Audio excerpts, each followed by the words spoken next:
कहते जी कि आज इमाम ने अजीज़िया में सूरत नमल तिलावत की, लेकिन सजदा तिलावत नहीं की। उनके नज़दीक नहीं है। उनके मसलक में बहुत सारे सजदे हैं ना, इमाम शाफी के नज़दीक है, तुम्हारे नज़दीक नहीं है। तो हर सजदा सब के लिए तो नहीं है। नमाज में कोई फ़र्क नहीं आता। होटल से इहराम बांधा, उम्रे के सारे अहकाम अदा किए तो बिल्कुल दम शम कोई नहीं, लेकिन उम्रा भी आपका नहीं हुआ, बिला वजह मेहनत की। आपको इहराम बाहर से बांधना था, ये होटल वाला उम्रा तो हमने इस दफ़ा सुना है। आजकल नए नए मुजतहिद मौलवी पैदा हुए हैं जिन्हें फतवा दिया है कि हाँ होटल से बांधो कर लो। अल्लाह के बंदे भी ऐशा को फिर हजूर ने बाहर क्यों भेजा औरत को? इतनी भी हदीस की तुम्हें समझ नहीं है कि अगर मक्के में उम्रा हो सके, हजूर कहते इहराम बीबी बांध लो, जाके उम्रा करो। ये तो नहीं कि तनईम जाओ।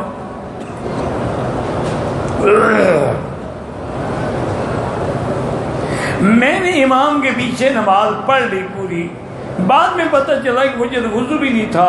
आप कज़ा करें, अब 4 रकातें कज़ा करेंगे, क्योंकि इमाम के पीछे आपने 4 पढ़ी है। अब कज़ा के वक्त इसको कसर याद आ गई कि 2 रकातों से तो जान छूटे ना। इन्ना लिल्लाहि व इन्ना इलैहि राजिऊन। यार क्यों आते हो मेरे पे? अगर इतने तंग हो तुम, एहराम भी होटलों से बांध लेते हो, अक्सर नमाजें होटल में सोते हुए गुजर जाती हैं, खाना और गोश्त भी बाहर के मुल्कों का खा रहे हो, वहाँ देसी सिगरेट पीते थे, यहाँ वलैती डब्बी लेके पीते हो, वहाँ देसी उस्तरे से शेव करते थे, यहाँ वलैती उस्तरों से कर रहे हो। क्या फ़ायदा है आने का? उससे बेहतर है आदमी अगर नऊज़ बिल्लाह गुनाह करना है तो मक्के से तो बाहर बेहतर है ना। हज़रत अब्दुल्लाह इब्न उमर जैसा आदमी, इतना बड़ा सहाबी, वो जब उम्रे पे आते थे ना मदीने शरीफ से, तो अपना खैमा लगाते थे मस्जिद आयशा की दूसरी तरफ, यानी रिहाइश वहाँ रखते थे, इबादत के लिए हद हरम में आते थे। वो कहते मैं डरता हूँ कि मुझसे गुनाह ना हो जाए। हज़रत इब्न अब्बास रज़ी अल्लाह ने सारी ज़िंदगी ताइफ में गुजार दी, मक्के में नहीं है। बड़ा जोर लगा, ने कहा भी मैं डरता हूँ हदूद हरम में मुझसे गुनाह हो जाए। बस आया, उम्रा किया, चुप करके चले गए।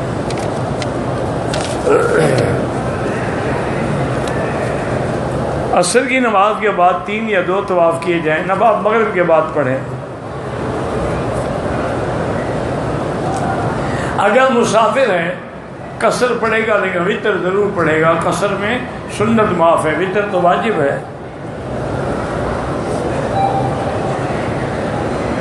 क़यामत के दिन लोग अरफात में जमा होंगे? बिल्कुल नहीं, कोई अरफात में नहीं होंगे, वो शाम में जमा होंगे। मुक्तदी इमाम के आगे हो नमाज नहीं होती। मेरे बेटे का एक्सीडेंट हुआ, अल्लाह उसको शिफा अता फरमाए।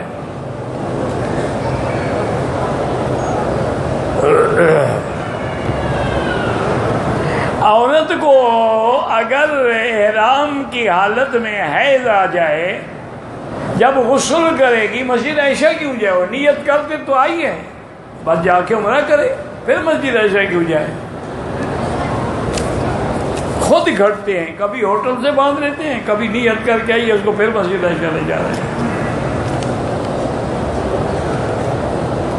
जो लोग जिंदा हैं, माजूर हैं, उनके लिए उम्रा तवाफ हो सकता है। अगर तंदुरुस्त है उनके लिए दुआ करो। हज़रत अली की पैदाइश कहाँ हुई? एक तो असल बात यह है कि उस वक्त मैं यहाँ था नहीं, लेकिन किताब यही कहती है कि मक्के में हुई।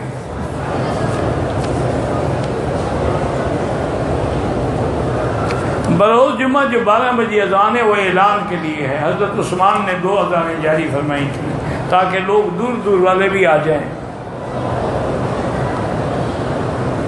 हमारे गांव में एक ही मस्जिद है जिसमें जुमा होता है, बरेलवियों की है। वो वहाँ न पढ़े नमाज, बेहतर है किसी दूसरी जगह जाके पढ़े। हत्ता कि ज़ुहर हो तो ज़ुहर पढ़ लें, जब जुमा होगा ही नहीं तो उससे तो ज़ुहर पढ़ना बेहतर है ना।